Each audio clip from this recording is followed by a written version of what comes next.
Maka orang-orang yang kelak masuk surga diselamatkan oleh Allah Subhanahu wa taala itu adalah orang yang menghidupkan sunnah-sunnah Nabi.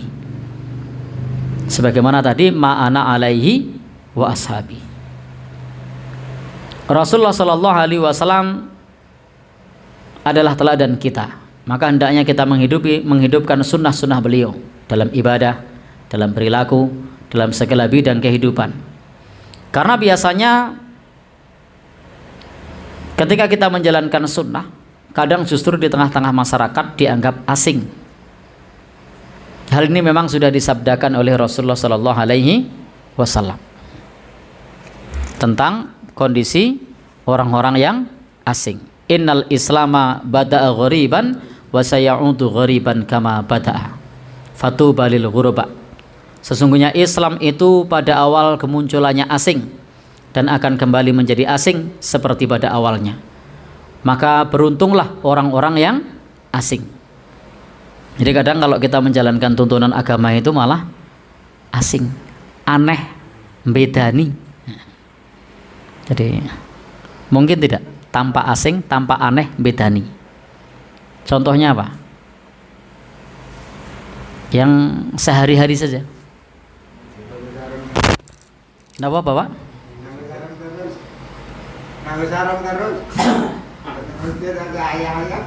Nang masjid saayah-ayah. Jadi malah kelihatan aneh. Tidak mengikuti acara adat yang tidak selaras dengan tuntunan agama, dianggap aneh. Ada lagi sunnah Nabi yang sifatnya sehari-hari, seperti memelihara lihyah. Ada lagi. Jadi kadang malah dianggap aneh. Kenapa? Ya. Baik. Bagaimana ketika kita mengangkat kain di atas mata kaki? Dianggap aneh. Ada lagi? Ada banyak yang dianggap aneh. Yang sehari-hari.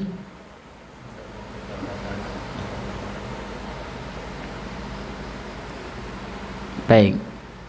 Dalam hal menjalankan tuntunan agama bukan sebatas sunnah Nabi yang sunnah saja, tapi juga ada yang wajib, itu pun kadang juga dianggap aneh.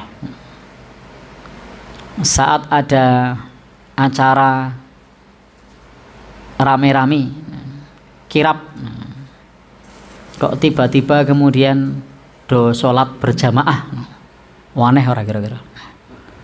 Waneh. Ning ono ora sing ngono kuwi. Ya.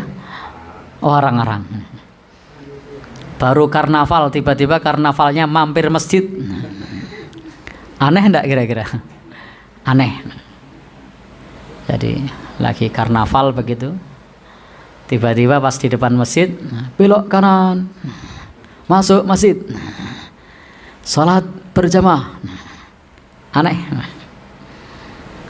Ada lagi yang lain? Ya. Jadi kadang menjalankan tuntunan agama dianggap aneh. Ketika lagi ada hajatan, tiba-tiba dalam hajatan tersebut dicantumkan pending untuk sholat. Si rewang kon sholat, yang among tamu ya kon sholat, undangan ya kon sholat. Kira-kira ya, dianggap aneh enggak? Aneh. Padahal baik enggak itu? Baik. Menjalankan tuntunan agama, tapi bisa jadi dianggap aneh. Dan bisa enggak seperti itu dilakukan? Bisa.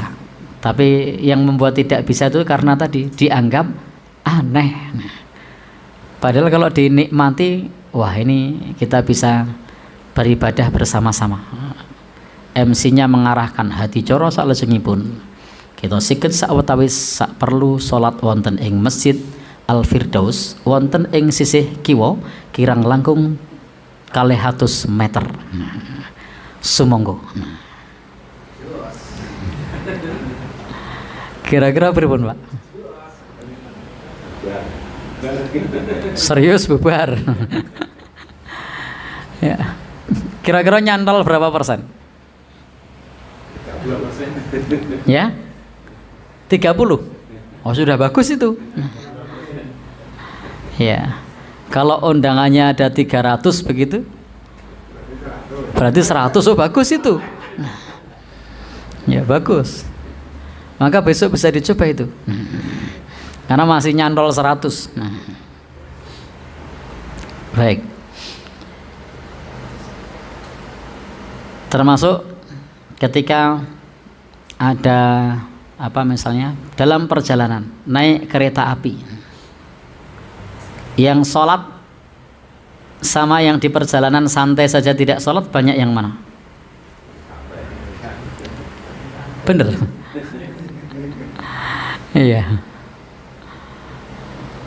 Jadi intinya Nabi sudah bersabda, Islam itu datang dalam keadaan asing dan akan kembali asing sebagaimana awalnya. Maka beruntunglah orang-orang yang asing. Fatuba lil ghuraba alladzina yasluhuna idza fasadan nas.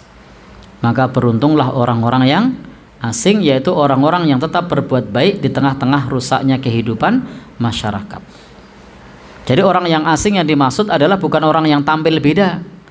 Kalau hanya sebatas asing tampil beda itu malah dibiji apik oleh masyarakat.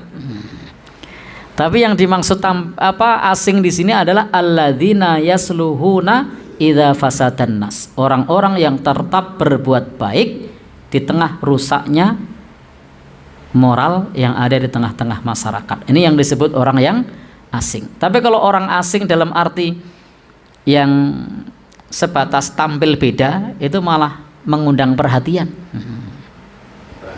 Gimana, Pak? Malah ngetren. Ini malah ngetren. Biasanya sepeda motor itu jalannya maju, itu jalannya mundur. Itu malah rame kalau itu. Ini tidak masuk orang asing yang disebutkan oleh Nabi.